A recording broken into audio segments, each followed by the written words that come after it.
All right, and welcome back to Bayou Time. I'm Martin Falls, and we are joined by Lieutenant Blake Tabor of the Terrebonne Parish Sheriff's Department.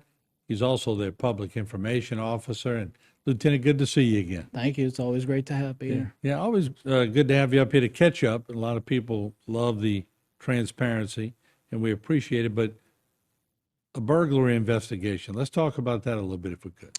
Yeah, so on May 7th, our patrol division was called to the 100 block of Commercial Drive. That was a series of buildings that were damaged during the recent storm that have been kind of underutilized due to the damage. But of course, those employees continuously show up there to make sure that the property is being looked after and things of that nature. So when they arrived, of course, they saw some evidence of a burglary that was taking place or had recently occurred. They also saw a suspicious vehicle at the location, so they immediately called the sheriff's office. When we arrived, we were able to determine and verify a lot of the evidence that they had spoken about previously, and ultimately we were able to see two people running into a wooded area that closely adjoined to the property. So of course, we did our due diligence and made sure that we searched the area. Unfortunately, we were unable to locate any particular suspects at that particular time. But there was a vehicle that was left at the scene, and they very strongly indicated that it was linked. When they did some more research and investigation, they found some stolen equipment inside the bed of that truck. And then ultimately that led to identifying a suspect.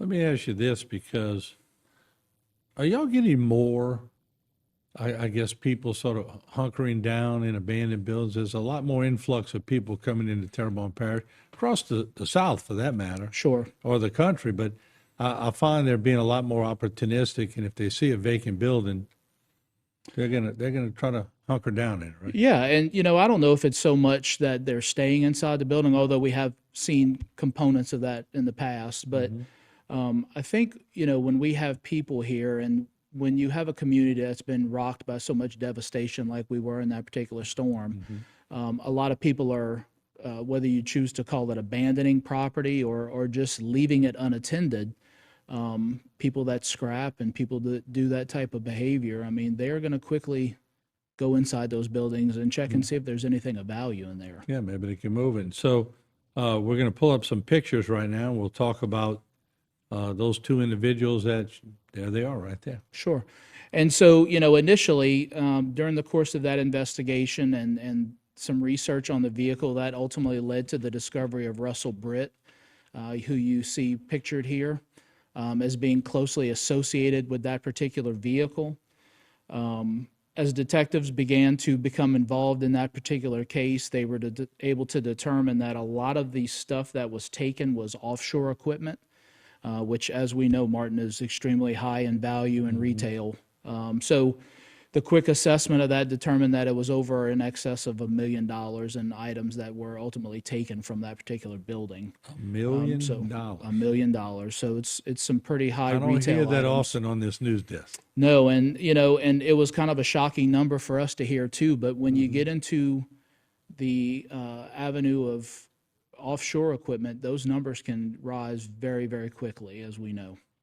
Obviously, they knew what they were targeting. They did. It certainly appears so. And of course, the detectives quickly were able to take Mr. Britt into custody. And of course, he admitted to going inside the building. And there was a lot of other evidence that was associated with that, and a lot of research these detectives did to sort of confirm his involvement in this particular case.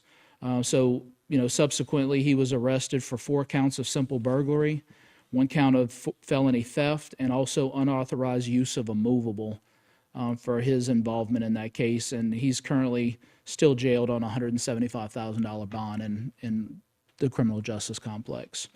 During the course of that particular interview with him and, of course, the discovery of some other evidence, has led to Angela Rainey also being involved in us discovering some evidence of her involvement as well.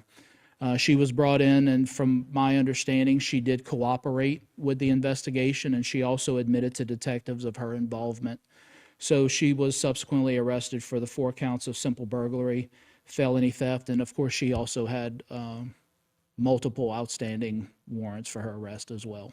And a lot of great work by the patrol division in getting to the bottom of it. You know, we talk about SVU a lot when we're on this show, but we don't talk about the patrol division as much as we would all like to. You know, those are our boots on the ground, and we couldn't do our job. The community couldn't achieve the level of protection that they do without those guys and girls in our patrol division. And it's great to see because a lot of our younger officers are now becoming more seasoned and have been here for a while. So they're able to get involved in these investigations in a different way than maybe they were before. So that's a pleasure to see, but they do a tremendous job in what they do. In the old athletic term, the best thing about a freshman, they become a sophomore. Absolutely. So y'all getting sophomore, juniors, and seniors on patrol now. Absolutely. And look, and I can remember back in the day when we were on patrol and doing the beat, you know, Yeah. we always wanted, as a patrolman, to go further with that investigation, you know, especially if you don't have detective experience. But it's another good component we don't talk about. It's a way for them to discover if they actually like investigative work. Well, great job. And like I said before, with about 30 seconds left, I come on the news desk a lot. $1 million, we don't hear it a lot. That's a big It's a big number. Yeah, it's a big robbery. So congratulations, job well done. And I know we'll be seeing you weekly. So Absolutely. Good luck. Thank Thanks you. for having me. All right, Lieutenant. We'll take a short break. We'll be back with a lot more. And once again, if you have something newsworthy, always give us a call at HTV. But don't forget to watch us on Facebook and YouTube for all of your local news and local angles. We'll be right back.